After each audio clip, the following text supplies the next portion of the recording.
O 5G já está em discussão no Brasil desde 2013 e agora Santa Rita do Sapucaí é o primeiro município do estado de Minas Gerais que está pronto para a implantação.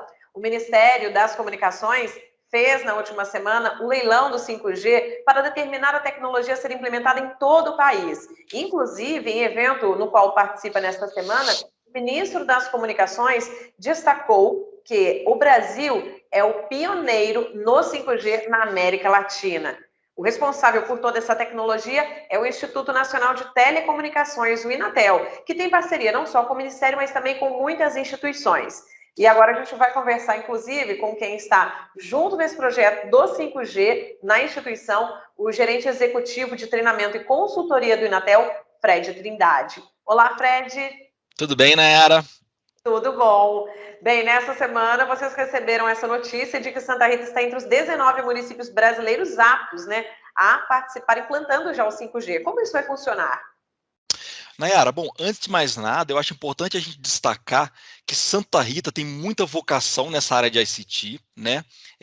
Principalmente com a participação do Inatel, que é vamos dizer assim, é um dos pioneiros, né? Aí eu digo não só a nível nacional, como a nível global, em termos de telecomunicações e 5G. O 5G, para prover a performance que promete, ele precisa das antenas mais próximas do usuário, né? Ele opera em frequências mais elevadas, com coberturas menores, e ele precisa dessas antenas mais próximas do usuário.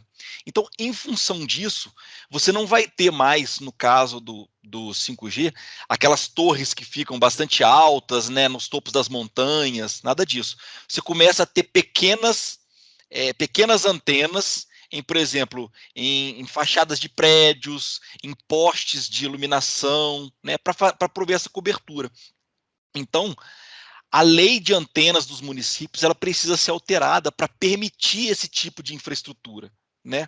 Você pega as leis antigas das cidades, elas de maneira geral elas garantem, assim, elas solicitam, né, distâncias bastante elevadas das antenas em relação aos pontos onde estão os usuários e tudo mais. E para a implantação do 5G, tem que ter essa mudança na lei. Né? Tem que se permitir que essas antenas possam ser instaladas próximas dos usuários. Bem, a mudança na legislação de Santa Rita foi feita agora em outubro, quando o prefeito Vandeiro Wilson Chaves fez, inclusive, uma lei que já modifica e coloca com mais tecnologia, mais modernidade, a implantação desse sistema de antenas, que vocês até tecnicamente chamam de sites, né? E eu queria que você comentasse, após o início dessa implantação, o que o 5G muda na vida da sociedade? Onde ele Tá. pode ser aplicado? Bom, Nayara, muita gente pensa que o 5G é apenas celular, né? Mas, na verdade, o 5G ele vem com o propósito de concentrar toda a comunicação móvel de todos os elementos, né? Então, por exemplo, quando a gente está falando de cidades, né, a intercomunicação entre os serviços das cidades e tudo mais, né, o futuro de interação entre os diferentes serviços, as informações dos diferentes serviços, vai ser feito tudo via rede 5G. O 5G ele tem algumas características bastante interessantes, né, que eu vou explicar um pouco para vocês. A gente, inclusive, começou a apresentar isso um pouco no evento que a gente fez da Casa do 5G lá em 2019, né, onde a gente mostrou um pouco disso.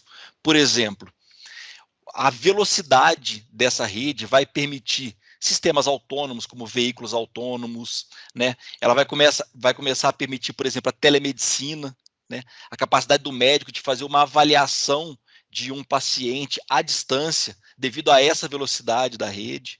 Né? Então o 5G ele traz essas funcionalidades. Ele vai ter uma aplicação muito forte na indústria, né? Que precisa de tráfego de dados com bastante velocidade, né? No agronegócio também.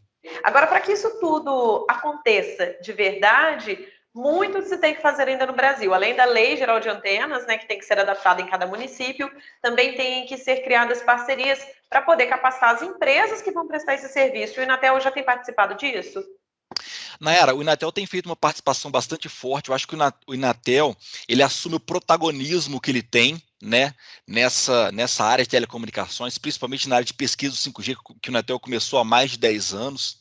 Então a gente, olha, ao longo desse último ano, A gente proveu bastante consultoria, inclusive para empresas que foram participar do leilão do 5G, né? Também parques fabris que tem interesse em implantar dentro do seu ambiente as redes 5G industriais, né? A criação, por exemplo, de ambientes de experimentação, né? Os ambientes de indústria 4.0. Então, o Inatel tem apoiado bastante, não só com essa parte da consultoria, mas também com os treinamentos, né? Hoje a gente tem feito assim para toda a sociedade, tanto operadoras quanto usuários do 5G, a indústria do 5G. A gente tem entregue bastante capacitação, né, bastante treinamento nessa área. A partir de quando as pessoas já vão poder conhecer e utilizar o 5G, você acredita? O 5G ele vai operar juntamente com as outras tecnologias legadas, 4G, 3G, né? E aí, lentamente, de acordo com as necessidades de cada ambiente, ele vai ser implementado. Logicamente, o 5G ele começa em ambientes urbanos, né? Depois vai se espalhando para a cidade. Eu acredito que a partir do ano que vem a gente já começa a ter excelentes experiências com 5G aí no território nacional. Olha, muito obrigada, viu, pela entrevista. Imagina, Nayara. Eu que Então, agradeço. imagina. Santa Rita do Sapucaí, como eu disse, é a primeira cidade do estado de Minas Gerais preparada para já implantar o 5G e está na frente até de grandes capitais, como São Paulo, que ainda não tem toda a estrutura com legislação, por exemplo, para poder implantar o projeto. E há mais municípios do Brasil que já estão fazendo essa adaptação para não ficar de fora dessa nova tecnologia.